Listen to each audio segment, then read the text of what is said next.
किल्ले शिवनेरीवर 395वा शिवजन्मोत्सव साजरा होतोय। त्यासाठी किल्ले शिवनेरी परिसर सजवण्यात आलाय। शिवजन्मस्थळाला आकर्षक अशी फुलांची सजावट करण्यात आलेली आहे। राज्याचे मुख्यमंत्री देवेंद्र फडणवीस, उपमुख्यमंत्री एकनाथ शिंदे, अजित पवार यांच्या प्रमुख उपस्थितीत इथं शासकीय इतमामात शिवजन्मोत्सव साजरा करण्यात येणार आहे। मुख्यमंत्री, उपमुख्यमंत्री यांच्या प्रमुख उपस्थितीत सर्वप्रथम शिवरायांचा पाळणा होईल। त्यानंतर लाठीकाठी आणि साहसी कढांचं प्रदर्शन होईल। पोलीस दलाकडून तोफांची सलामी देण्यात येणार असून सैन्य दलाकडून बँडच्या माध्यमातून संगीत सलामी देण्यात येईल।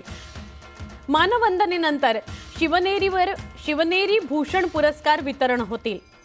त्यानंतर मुख्यमंत्री, उपमुख्यमंत्री शिवभक्तांना संबोधितही करणार आहेत। शासकीय कार्यक्रमाची या सगळ्या घडामोडींनंतर सांगता होईल। शासकीय कार्यक्रमाची सांगता झाल्यावर सगळ्या शिवसैनिकांना शिवजन्मस्थान अभिवादनाकरता खुलं करण्यात येईल। दिवसभर मोठ्या संख्येने शिवभक्तांची इथं वर्दळ असते।